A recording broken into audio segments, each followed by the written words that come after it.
Hello, hi, I'm Alex. Welcome to my channel. Um, what? Let me talk a little bit of what watches mean to me. Um, well, I believe watch for me is like a drug. Yeah, as more that I have, more than I buy, more I want. So I keep buying it, and that's a problem, isn't it? Well, my wife hates it.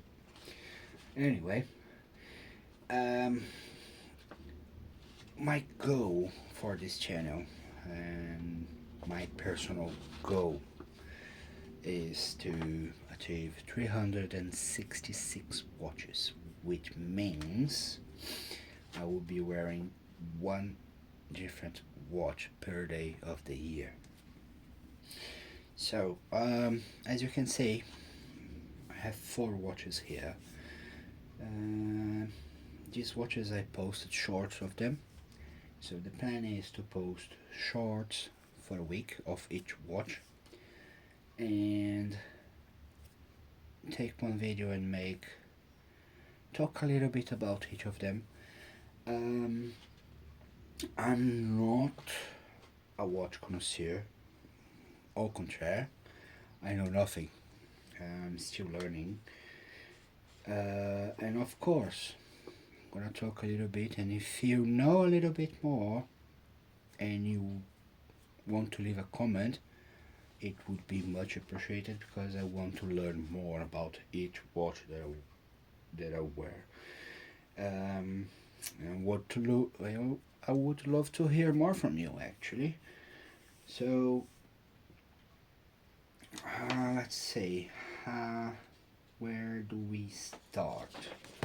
Alright, I've got paper here because I don't remember. My memory is not good. So let's start with the first watch that I wore this week. This is, I'm still having trouble with camera, sorry.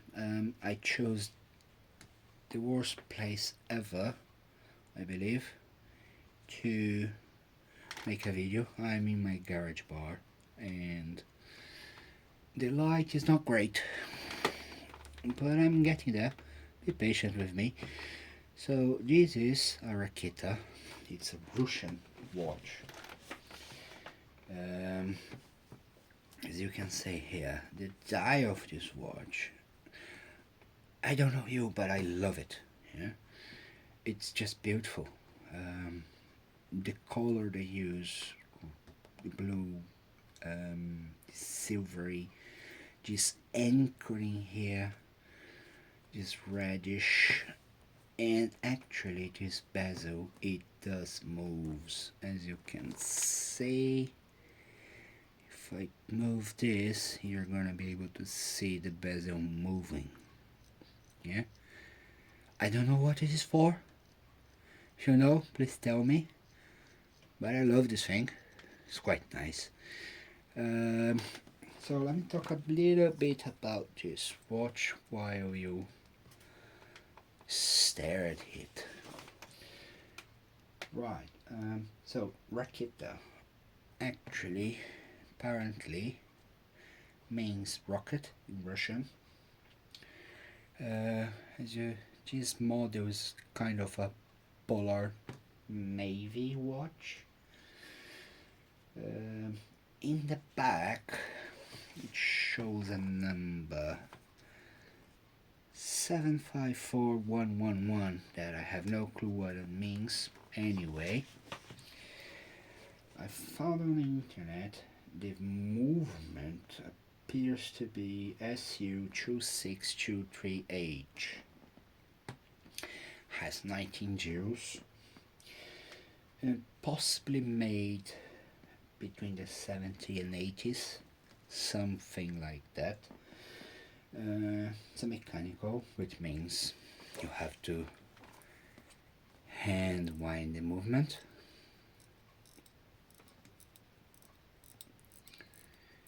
Come on, work.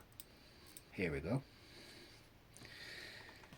Um, this watch is made CCCP, which means Soviet Union in theory, I think. Correct me if I'm wrong, remember, I'm learning. Right, so this is a Wristwatch brand from 1961 by Petr Dvoret's watch factory. I don't know how to say this name. In St. Petersburg. It's the oldest factory in Russia, founded by Peter the Great in 1721. So it has been produced for the Red Army, Soviet Union, North Pole expeditions, and also for civilians. It produces its own movements from start to finish. Yeah. So as you can see, it's a Russian military navy watch. It's chrome-plated organic glass with a silver metallic dial with these details that I don't exactly know what they mean, but okay. According to search that I've done, it's got, let me try to approach a little bit more so you can see it better, hopefully. 42 hours power reserve. So yeah, this watch is a 24 hours watch. So you can see here 1, 2, 3, 4, 5, 6, 7, blah, blah, until 24 hours. It doesn't move as a normal one, 12 hours watch. I believe it's the only one that I have. Yes, it is the only one, I remember. And it's just beautiful. I don't think it does have some scratch in the glass, but I learned with time to embrace the scratches, so it doesn't matter. The bracelet is not the original. I think the bracelet originally was stainless steel, but fine, I don't care. I will make, yes, I'm learning to make strap as well. So in the future, I want to make a proper strap for this watch, because this watch is so beautiful. I want a good bracelet for it. Right. Next one. Let's put it here aside. Let me see which one should we talk next. Right. Let's go to this Aviator F-Series.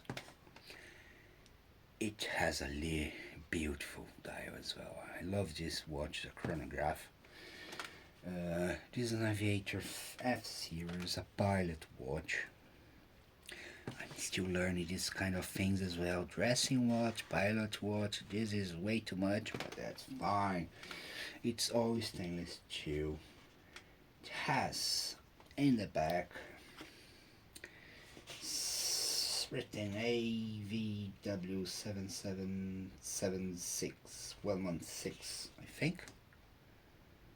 If no, 7770G116.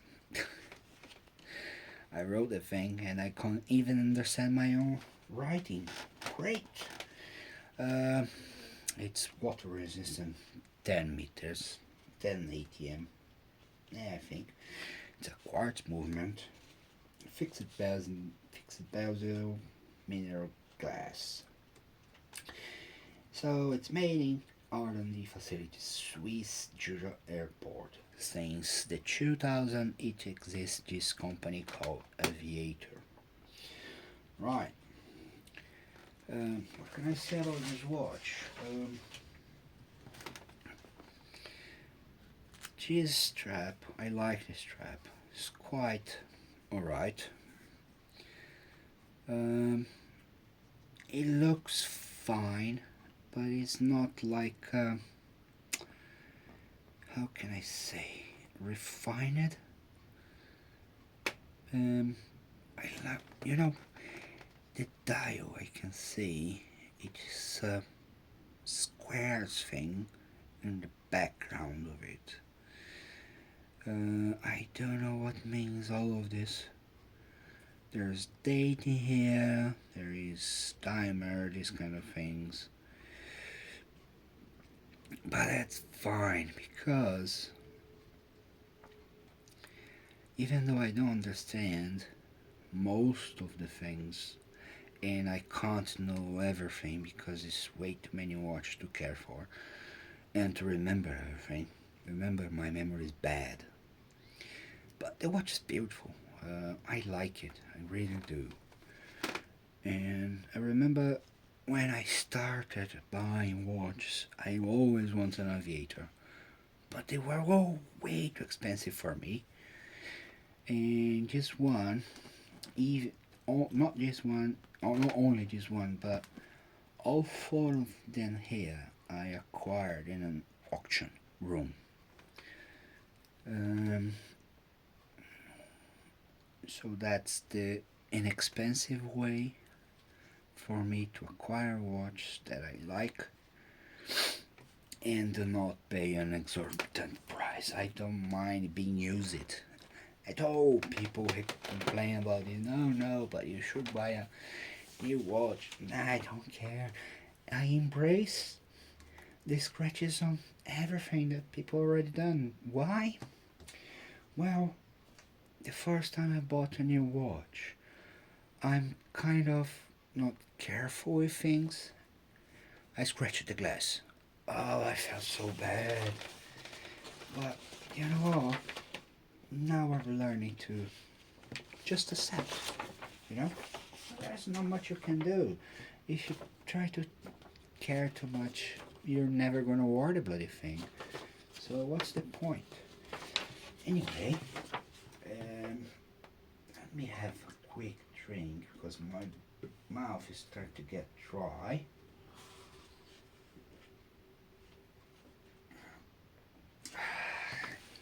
Yes, I'm in my garage bar having a juice. So next one will be the Seiko Connect. Let me try to approach. Yeah, can you see it? Hopefully, because I'm not gonna redo this video. Yeah, I think you can. This is not the original strap either. So this is a Seiko Connect 5M22880/363823. Please someone tell me what the heck that means. It's stainless steel with a Japan movement. Of course, Japanese watch, quartz movement.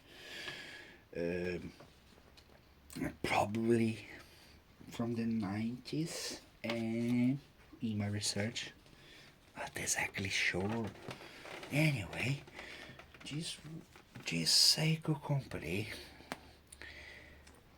just a little bit of history as well for you. Was created in 1881 by Kintaro Hattori. I can't read my own writing. Opened a shop in Tokyo he opened the shop a long time ago. So in 1913 he produced the first wristwatch in Japan. Not just one. Not just one. Because this technology was introduced, the kinetic technology was introduced only in the 80s, and it combined the precision, of course, with self-charging and of an automatic watch. It uses a capacitor. I changed the battery other day. I opened a Kinect water today, and the capacitor is the same bloody thing as a battery, and they're expensive. Um, so it's basically a rechargeable battery. Please correct me. So yeah, what can I say about this watch? It looks quite nice. I believe this is kind of a dress watch, maybe. Yeah, I like it, but not that much. I like the brand Seiko, but this watch it came together in a lot that I bought it. I like the watch, but it's not really. I don't know, something on the hair.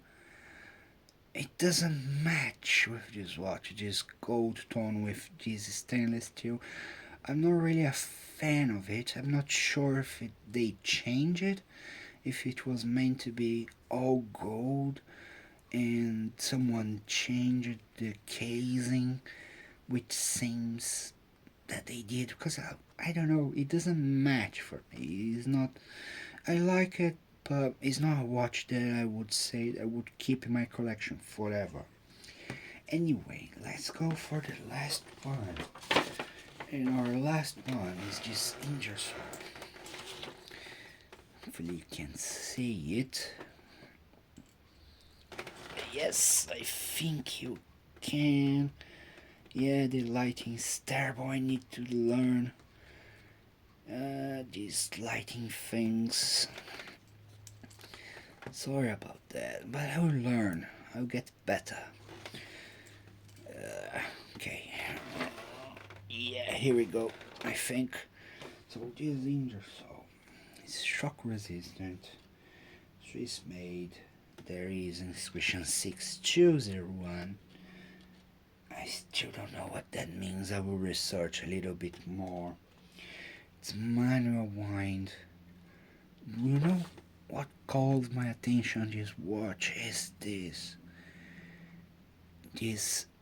second hand with this arrow, red arrow. I like this. You know, it calls my attention to that. So I can wind this thing and hopefully it's not gonna embarrass me. Because you saw it was working, right? But right now, come on. Oh, here you go. Working. So it is a really vintage piece. But you know what? It's quite nice. I made Jesus strap myself. It wasn't be. It is not meant to be for this watch, but I put it on just to wear it one day. I ran out of buckle. This buckle is more like a buckle for a purse, some kind of this. And I'm still learning, obviously, to make this.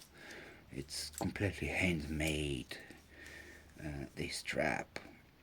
And with time, I'm gonna be better with that. As much as you do, usually you get better, right? At least that's what they say. So, let me say a bit about this Ingersoll company. It was created by Robert and Charles Ingersoll. They were brothers, and their goal was to produce high quality, affordable watches for the general public. They created this company in 1892, and they are one of the oldest American watchmakers. They are based in New York City. Right. I think this video is already quite long. I'll try to make talk less next time. But yeah, this is, I don't know. I love, from these four watches, the one that I most like is this Rakita. You know, I don't know. There's something that caught my eyes on this watch. It's just stunning. This dial, the details are. I don't know. It's quite beautiful. This anchor caught my attention. So the winner, the watch that I would never sell, is this one. At the moment, of course. But I think this watch is going to be in my collection, probably until I die and my son sell everything, because father creates, the, their sons all usually destroy everything, maximum the next generation. Anyway, um, hopefully he will grow up to appreciate. But for me, between these four watches, this one is my favorite. Alright guys, thank you for watching, guys and girls, and whatever you call yourselves nowadays. I'm sorry, I'm old, I don't know these things. So anyway, see you next week. Thank you very much.